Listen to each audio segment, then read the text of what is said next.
Selamat malam. Ya jam berapa ini ya? 10:30 malam kalau nggak salah tadi.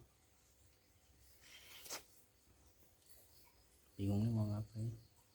Sengonten aja ya. Tapi mau bahas apa?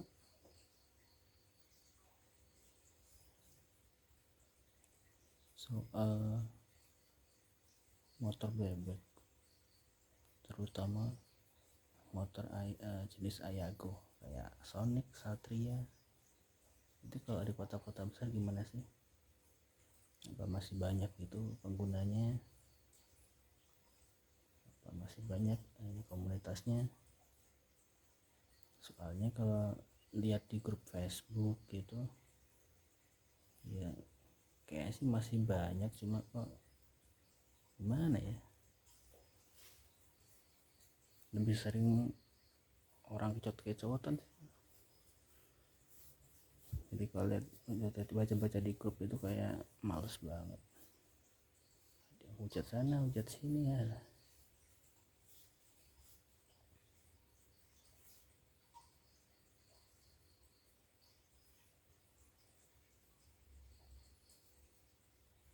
Pada masih suka main Ayago gak sih? Kalau aku sih dulu beli ini motor second sih ya. Alasannya bukan karena memang wah aku ngepet banget sama ini motor, bukan, lebih ke harga sih sebenarnya. Secara dia di segmen motor bebek cc-nya 150, dia yang paling murah. Dulu pernah yang pertama aku kejar dulu justru Supra GTR itu dulu pengen banget punya, cuma harganya masih cukup mahal sih. Mas, ini tahun berapa ya? Tahun 2020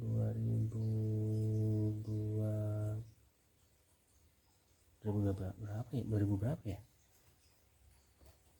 Yang pasti di atas 2020. Aku punya ini motor udah 1 tahun lebih.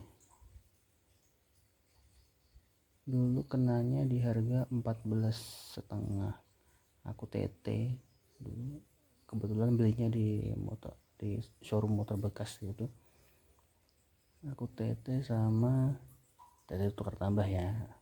Aku tukar tambah sama motorku sebelumnya tuh Honda Blade yang versi lampu bawah ya, yang masih di tebeng depan tuh. Dulu kenanya 14,5 kilometer 30.000. Nah, 30.000 kilometer 30.000. Terus tahunnya 2018. Masih ya, di waktu itu masih hitungannya masih usia muda sih.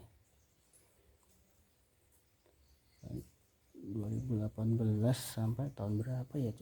Tahun 2022 kalau nggak salah, akhir 2022, 23, 24, udah hampir 2 tahun ya, bukan 1 tahun ya, 2 tahun, udah hampir 2 tahun. Masuk kuat juga nih motor, padahal buat aktivitas harianku ya kan, buat kerja ya, jadi kerja pun kerja lapangan, jadi harus menempuh jarak yang lumayan jauh. Dulu dia motor tahun 2018 sama, kebetulan ini aku tangan kedua ya, kalau dihitung itu tangan kedua. Dia itu sama pemilik pertamanya dulu sampai akhirnya dijual itu cuma kilometernya baru sampai di angka 30.000 kilometer. Alasannya dijual apa coba? Katanya susah buat bawa pancing. Yang punya dulu hobi mancing, tapi karena susah bawa barang akhirnya dia jual. Terus katanya dibeliin Matic atau gimana, bebek apalah, nggak tahu. Terus aku beli, jarak 1 tahun, 1 tahun kan 2 tahun berjalan lah. Ini sekarang udah sekitar 80 ribuan kilometer. Kalau buat yang parno sama balancer ya harusnya sudah waktunya sih, cuma ya gimana lagi ya, keuangan belum cukup ini. Mau bongkar sendiri juga belum bisa. Tapi ya di luar itulah ya, ini motor tetap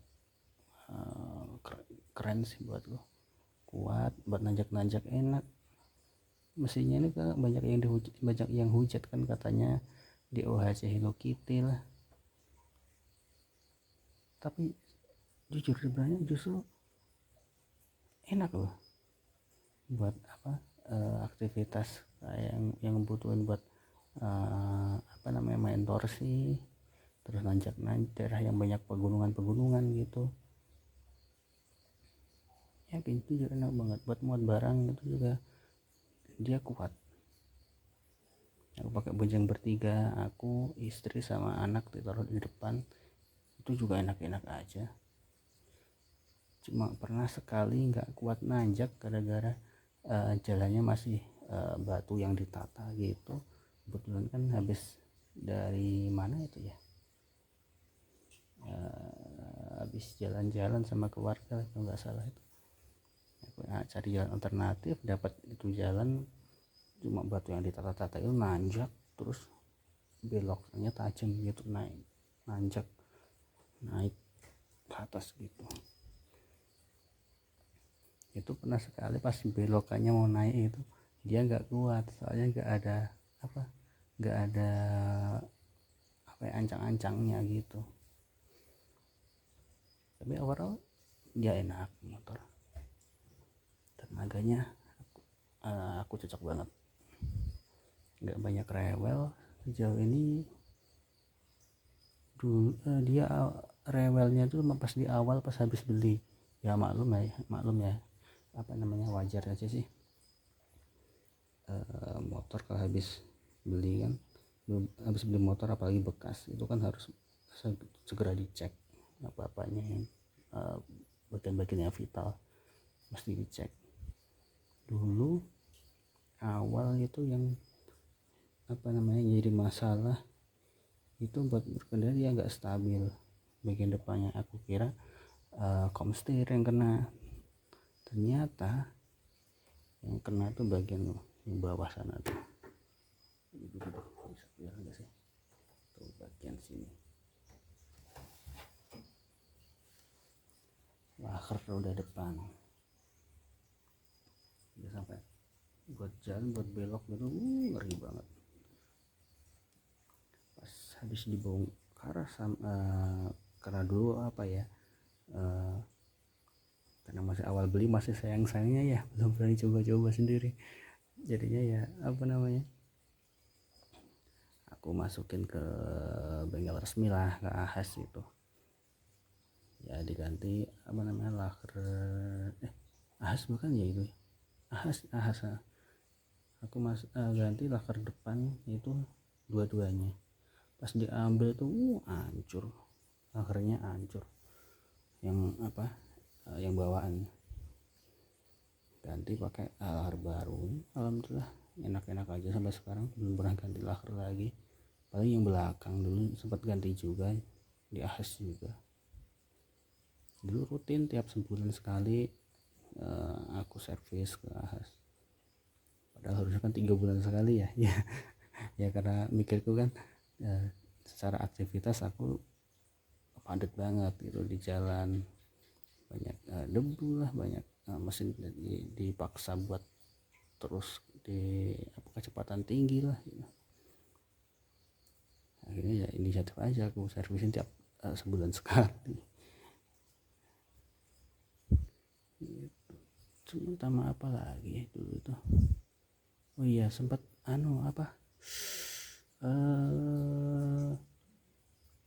buat jalan itu kadang mesin kayak mau mati. Nah, aku mikirnya rotak yang kena. Waduh, bahaya nih kalau rotak yang kena. Baru aja beli, belum lama, belum ada setahun beli kan itu, walaupun bekas. Nah, bawalah ke bengkel, di setting katanya apalah gitu. Belum ada kenalan sih bengkel gitu, belum sembuh. Nah, bawa ke Ahas lagi. Aku sempat ada bengkel resmi langganan di Ahas daerah kecamatan sebelah gitu. Dan alhamdulillahnya berhasil. Ternyata bukan rotaknya, cuma apa ya itu ya, banyak yang bilang pampers apa itu yang ada di yang ada di pelampungnya gitu, full pumpnya itu kan ada semacam saringannya ya. Nah itu katanya kotor banget. Akhirnya dia tuh dibersihin, enak lagi jalannya sampai sekarang, nggak mati-mati aja, nggak mati-mati. Dia mati sekali itu pas busi itu belum lama ya telegernya aku aja juga sih. Aku baca tuh tiap berapa ribu kilometer, 4.000 kilometer kayaknya ya harus ganti busi kayaknya, atau 40 atau 4.500 lah, berapa ya itu kemarin aku baca di di bungkusnya gitu. Ini sampai bertahun-tahun, beribu-ribu kilometer aku ganti, gila kuat banget besinya tuh. 45.000 kilo kayaknya wajib ganti, bener kan. Kondisi habis dicuci kan, habis kehujanan aku bersihin, nggak kehujanan nih, cuma pengen kebersihin aja gitu, soalnya udah kotor banget. Nah, coba aku cek nggak ada yang masalah. Aku pikir bagian itu sensor itu TPS. Aku pikir TPS-nya yang kena, soalnya dulu sempat kena. Kalau TPS kan kendalanya kalau di gaspol gitu kan, dia justru ngempos, tenaganya hilang gitu. Pernah dulu, tapi normal lagi kan ya. Penyakitnya kambuhan sih sebenarnya. Aku cek di TPS, pelampung aku bersihin semua, aku cek. Nah, aku curiganya di busi aku coba mau lepas pakai busi motor sebelah nih pakai motor Beat nih. Kan kalau Beat kan businya, kunci businya dia yang simple sih, yang sederhana, kayak yang pendek, kayak kunci busi yang pada umumnya gitu. Nggak nyampe, gila, udah lumpuh banget ternyata kan businya kan. Si Sonic ini kayak CB tipe mesin K56, K15 kan juga dalam juga, K15. Ini K56 dalam. Aku cariin pinjaman ke tetangga, bongkar sendiri, alhamdulillah bisa. Businya udah kotor banget ya, waktunya ganti. Aku beliin ya ke bengkel-bengkel sekitaran sini aja nih. Alhamdulillah dapat ori gitu. Ori pun juga murah kan, nggak mahal untuk busi. Terus apa lagi ya, paling itu. Kalau ini sekarang yang jadi kendala itu, yang jadi PR aku yang sampai sekarang belum bisa aku selesaiin, itu yang channel apa itu apa sih namanya,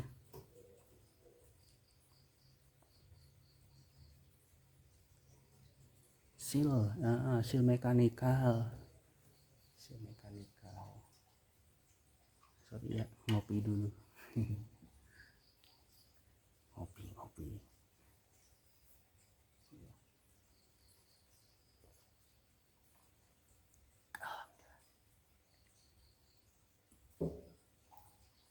seal mekanikal. Soalnya dari mana, kelihatan nggak sih, sana yang seal mechanical tuh di situ. Terus nah dari kabel ini bukan kabel, dari selang ini sering netes oli. Oli sih nggak terlalu banyak ya, wajar lah buat namanya juga pernapasan gitu. Yang sering itu lebih ke air sih, netes dari situ, air dari apa namanya nih, penampungan air,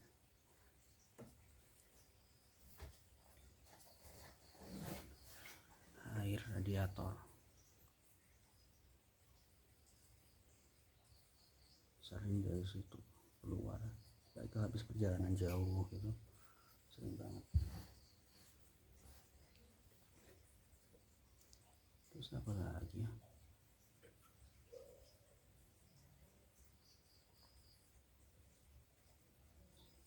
paling sama ini sama itu yang dari knalpot. Dia kalau di pagi hari digeber agak kenceng, dia keluar asap putih, tapi asapnya tuh nggak bau bensin, nggak bau oli juga, kayak aroma apa ya, uap air gitu. Jadi aku dulu aku pernah tanya ke bengkel ahas yang sering aku jadiin langganan itu, katanya sih rata-rata motor yang pakai pendingin air yang radiator itu dia memang sering embun. Nah embunnya itu kebakar lewat situ knalpot, katanya sih gitu. Cuma ya ada kejadian juga nih di motorku, olinya tuh mulai berkurang juga, tapi berkurangnya nggak terlalu banyak sih, cuma dikit. Nah, masih sisa, kalau aku tap gitu keluarnya masih lumayan banyak. Paling berkurangnya cuma sekitar 0 berapa ya, 1 mili lah, 0,1 liter, 0,1 atau 0,2 liter gitu, sekitar gitu. Cuma kalau yang baru hari ini tadi aku ngetap lagi, kayaknya kok pas aku ganti oli hari ini kayak sisanya nggak apa ya, berkurangnya lumayan banyak. Ya nggak tahu ya, mungkin efek dari olinya juga, karena oli sebelumnya biasanya kan aku pakai sintetis, yang ini aku akhir-akhir ini pakai mineral, soalnya kan yang agak murah gitu. Ya maklum lah, ini lagi apa ya, musim paceklik, pengeluaran lagi banyak-banyaknya, lagi persiapan pindah kerja juga. Mungkin itu aja sih menjadi kendala selama ini. Mesin getar ya emang getar sih, cuma dia nggak sampai yang separah kalau balancer rusak gitu kan. Katanya getarnya getar banget kan, kayaknya nggak terlalu sih, ya masih bisa dianggap wajar lah. Mudah-mudahan aja bukan balancernya ya. Kalau ada balancer wah totalan nih banyak banget ya. Katanya 2 jutaan habis ya cuma buat balancer. Tapi apa ya, ya buat informasinya, for your information FYI gitu. Sonic itu ya enggak semua Sonic, semua mesin K56 yang tipenya K56 mesinnya, yang kodenya K56 itu balancernya dia sama plug ketiplek sama punyanya CS1. Terus masalahnya di mana? Ya jelas jadi masalah lah secara gini. CS1 itu dia mesinnya yang pertama cc-nya cuma 125 cc, 125 ya dicatat. Terus dia mesinnya SOHC, ya bahasa simpelnya dia apa namanya, noken bukan dia noken asnya itu dia single, cuma satu di atasnya itu. Dan untuk mesin K56 ini yang baik CB terus yang kayaknya K15 juga mesin CB Supra GTR Sonic itu juga pakai karet balancer yang sama plug dengan punyanya CS1. Secara K56 itu dia mesinnya kan 150 cc, dan bayangin aja mesin 150 cc di OHC, dan di OHC dan SOHC itu kan jelas beda, putarannya tinggi jauh lebih tinggi yang di OHC daripada SOHC. Makanya SOHC enak buat nanjak-nanjak enak. Kalau di OHC itu lebih enak buat ngebut gitu biasanya. Ini mesin dengan putaran yang tinggi dikasih karet buat mesin 125 cc kan lucu gitu. Ya pasti kan tekanan di karetnya lebih besar yang ini gitu, di nalar aja gitu. Emang nggak diperhitungin gitu. Tapi ya mungkin buat sengaja dibikin gitu biar substitusinya gampang atau gimana, sambil buat neken biaya produksi juga kan gitu. Ya jadi maklumin aja, udah terlanjur punya ya dirawat gitu aja. Paling itu sih yang jadi momok sampai sekarang belum selesai, mesti belah mesin kalau mau ganti karetnya.